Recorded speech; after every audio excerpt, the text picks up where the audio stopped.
दोस्तों देखो, हमारी आज की कहानी आपकी ही एक कहानी है। मतलब आप भी अपने हाथ गाड़ी चला चला के थक चुके होंगे। सो इस मूवी में भी एक ऐसा बंदा है जो अपने हाथ गाड़ी चला चला के थक चुका है और अब वो 40 दिन तक अपने हाथ गाड़ी ना चलाने का प्रतिज्ञा लेता है। मतलब अपना हाथ और नीचे का सामान एक साथ कभी नहीं मिलाएगा। सो देखते हैं कि वो बंदा अपने इस प्रतिज्ञा में कामयाब होता है नहीं, और अगर होता है तो 40 दिन बाद उसका क्या रिएक्शन होता है। सो ये मूवी बहुत ज्यादा खतरनाक है बाबा। देखते ही आपका नुन्नू अंडी शंडी बंडे करते हुए बाहर आ जाएगा कि भाई उसे 40 दिन की प्रतिज्ञा लेने दे, तू क्यों ले रहा है, तू तो चला मुझे। सो वेल ये था एक एंटरटेनमेंट आपके लिए। नहीं so now come to the case, बिना बकचोदी आओ बातें करते हैं। तो मूवी की स्टार्टिंग में हम एक बहुत ही सही मैट नाम के लौंडे को देखते हैं जो एक दिन एक रेस्टोरेंट में बैठ के अपने लैपटॉप में कुछ काम कर रहा था। और नेक्स्ट सीन में हम देखते हैं कि वो अपने भाई से मिलने के लिए एक चर्च में आया हुआ है। दरअसल वो अपने भाई को बताने आया था कि उसका और उसकी गर्लफ्रेंड निकोल का ब्रेकअप हो गया है और उसकी याद को भुलाने के लिए वो हर रात नई नई लड़कियों के साथ दबा के खुदाई करता है। लेकिन खुदाई के दौरान उसे हर रूम की सीलिंग ब्रेक होती हुई दिखाई देती है, जिस वजह से वो खुद को और लड़कियों को चरम सुख तक नहीं ले जा पाता। पर इस रिगार्डिंग मैट का भाई उसकी ज्यादा हेल्प नहीं कर पाता। फिर अगले दिन हम देखते हैं कि मैट अपने एक दोस्त रायन के साथ एक बार में जाता है जहाँ वो पल भर में एक बंदी सेट कर लेता है और उसे लेके एक रूम में जाता है। और रूम में खुदाई करने के दौरान उसकी नजर दोबारा से सीलिंग पे पड़ती है और वो उसे ब्रेक होती हुई दिखाई दे रही है। और ये देखते ही उसकी फट जाती है और वो उस कन्या को वहीं अकेला छोड़ के भाग जाता है। फिर अगले दिन मैट अपने ऑफिस पहुंचता है जहाँ उसे कैंटीन के एक एम्प्लॉय से पता चलता है कि उसकी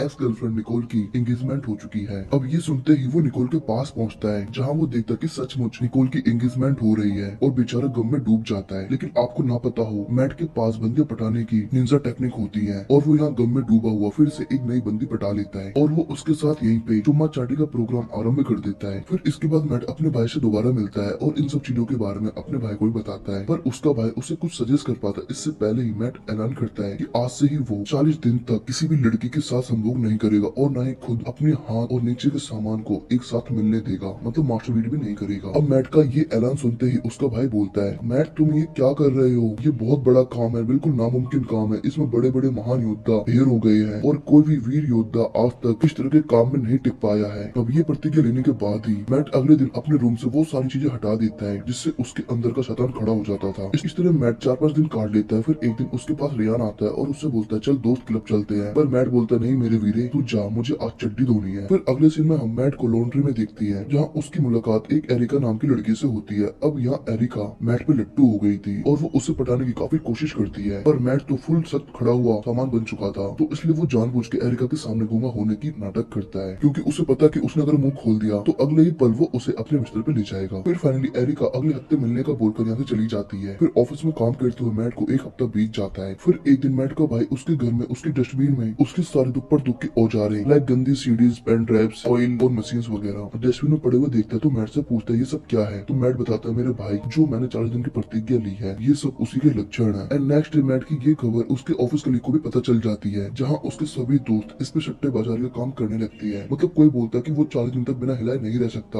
और इस पे सभी लोग अपने अपने प्रेडिक्शन करते हैं और एक दूसरे से बैट लगाते हैं। और उनमें से एक लड़का मैट का ये चैलेंज इंटरनेट पर डाल देता है और मैट के इस चैलेंज के बारे में अब पूरी दुनिया जान चुकी होती है सिवाय मैट के। और इधर लड़कियों को भी मैट के इस चैलेंज के बारे में पता चल जाता है। तो उनमें से एक लड़की बोलती है कि मैट 40 दिन तक तो छोड़ो, 4 घंटे भी बिना दुपड़ दुखे नहीं रह सकता और तुम्हें देखना ही है ना तो अभी 1 मिनट देखो। वो लड़की मैट के कैबिन में जाती है और उसे सीड्यूस करने की कोशिश करती है, पर मैट अपने नुन्नू को दबाते हुए उस रूम से बाहर भाग आता है। फिर रात को मैट अपने कपड़े धोने के लिए लॉन्ड्री जाता है जहाँ उसकी मुलाकात दोबारा से एरिका से होती है। और इस बार एरिका के साथ साथ मैट भी अपनी जुबान खोल देता है और दोनों बातें करती है जहाँ एरिका बताती है कि वो एक कंपनी में एज ए नैनी काम कर, मतलब जिसका काम होता है कि वो इंटरनेट से दुपड़ दो वेबसाइट ढूंढ के सारी ब्लॉक करे। तो दोस्तों यही वो लड़की है जो हमारी रात का सहारा हमसे छीन रही है, मतलब पेलम पलाई की वेबसाइट। फिर इस तरह मैट एरिका के साथ एक डेट पे जाता है जहाँ फुल डे ये दोनों लोग काफी मस्ती मजाक करते हैं, घूमते फिरते हैं, एंजॉय करते हैं। फिर शाम को जब मैट एरिका को उसके घर पे छोड़ता है तो एरिका मैट को चुंबन करने वाली होती है, पर मैट खुद को रोक के वहाँ से कूदते फागते निकल जाता है। फिर अगले दिन ऑफिस में वही कैंटीन का एम्प्लॉय मैट से पूछता है, हाँ भाई 40 दिन के चैलेंज वाले आदमी ऐसा चल रहा है तुम्हारा 40 दिन का चैलेंज। और उसके मुंह से ये सुनते ही मैट काफी शॉक्ड होता है कि इस हल्ले को इसके बारे में कैसे पता चला। कि तभी वहाँ क्रिश आता है और इसके बारे में उसे विस्तार से समझाता है और बताता है कि ये तेरी खबरें तेरे सिवाय अब पूरी दुनिया को पता है इंटरनेट के थ्रू। और इधर एरिका को भी मैट का 40 दिन का चैलेंज पता चल चुका था, इसलिए वो मैट से काफी नाराज हो चुकी थी। लेकिन मैट उसे मनाने की कोशिश करता है पर एरिका नहीं मानती। अब गुस्से से लाल पीला हुआ मैट रियान को आके काफी झाड़ता है क्योंकि उसने 40 दिन चैलेंज वाली बात सिर्फ रियान को ही बताई थी। अब मैट दोबारा से लॉन्ड्री पहुंचता है तो उसे वहाँ एरिका की एक चिट्ठी मिलती है जहाँ उसने मैट को एक डिनर के लिए इनवाइट किया था। अब रात को ये दोनों लोग डिनर कर रहे होते हैं कि तभी मैट की नजर नजर अपनी एक्स गर्लफ्रेंड निकोल में पड़ती है जो अपने फियांसे के साथ वहाँ आई थी। अब मैट खुद को निकोल से छुपाने की कोशिश कर रहा था, जिस चक्कर में गलती से उसके हाथ में आग लग जाती है और इसी अफरा दफड़ी में निकोल भी उसे देख लेती है। और इन सब के बाद एरिका ही मैट को निकोल से मिलवाती है, जिससे बाद में उसे भी सारा सच पता चल जाता है और वो उससे बोलती है कि तुमने इस बारे में मुझे पहले क्यों नहीं बताया, और गुस्सा होकर वो वहाँ से चली जाती है। अब अगले दिन दोबारा से मैट के कैबिन में दो लड़कियां आके उसे सीड्यूस करने की कोशिश करती है, मतलब उसके 40 दिन का व्रत तोड़ने की कोशिश करती है, पर मैट खुद को रोक के वहाँ से निकल जाता है। अब मैट दोबारा से अपने भाई से मिलता है और उसे बताता है कि भाई मैं इस सारी झंझट से निकलने के लिए क्या करूँ, क्योंकि मुझे खुद पे कंट्रोल करना काफी मुश्किल हो रहा है। तो उसका भाई बोलता है तुम्हें इस बारे में हमारे पेरेंट्स से हेल्प लेनी चाहिए। अब रात को मैट अपने फैमिली के साथ डिनर करता है, जहाँ उसे लगता है कि उसके डैड अपने जवानी के दिनों की महाभारत सुना रहे हैं, वो भी हवस भरी तरीके से। अब नेक्स्ट डे ऑफिस में मैट का एक कलीग मैट के जूस में वाइग्रा की गोली मिला के उसे देता है, पर मैट की वजह उसका जूस उसका बॉस पी जाता है और कुछ ही देर बाद उसके बॉस का एंटीना खड़ा हो जाता है। मैट के जूस में वाइग्रा डालने वाला लड़का उससे मिलने आता है और उससे बताता है कि तुमने अगर आज शाम को मास्टरबीट करी तो मुझे $2000 मिलेंगे, क्योंकि मैंने तुम्हारे ऊपर शर्त लगाई है और इन $2000 को मैं तुम्हारे साथ हाफ ऑफ करने के लिए तैयार हूँ। और ये सुन के मैट 40 दिन वाली शर्त भूल जाता है और वो टिश्यू पेपर और एक सामान लेके बाथरूम में चला जाता है। और बाहर उसके सभी कलीग्स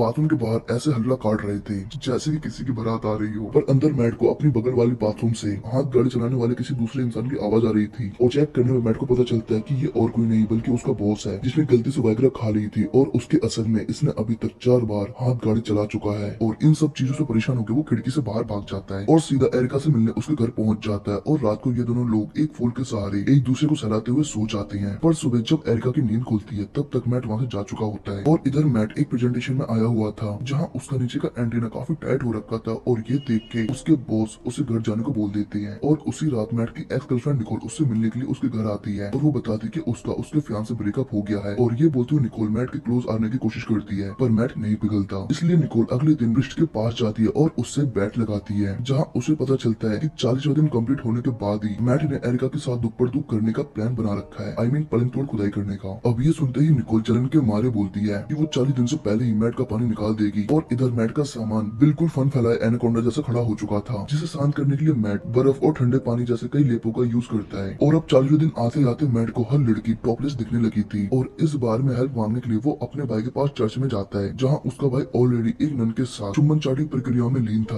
और यहाँ मैट अपने भाई को बताता है कि मुझे हर जगह बॉम्ब और टोपी दिखाई दे रही है। तो उसका भाई बोलता है अबे भूतनी के मैं खुद का ही औजार नहीं संभाल पा रहा हूँ, तो इस बार में तुझे क्या हेल्प करूँ। अब उसी रात मैट खुद पे कंट्रोल पाने की कोशिश कर रहा था कि रेयान एक कॉल गर्ल लेके वहाँ पहुंच जाता है। अब मैट कॉल गर्ल को यहाँ देख के समझ जाता है कि वो खुद को नहीं रोक पाएगा, इसलिए उसे बोलता है कि तुम लोग मुझे बेड से बांध दो ताकि मैं खुद को कंट्रोल कर सकूं। और रेयान भी उसकी इच्छा को पूरी करते हुए उसे बेड से बांध देता है और अपनी गर्लफ्रेंड को लेकर वहाँ से निकल जाता है। और इधर एरिका भी आज रात को होने वाली कुश्ती के लिए तैयार हो रही थी और इधर मैट को भी काफी हवस भरे सपने आ रहे थे। दरअसल दोस्तों ये सपने नहीं बल्कि उसकी हकीकत थी।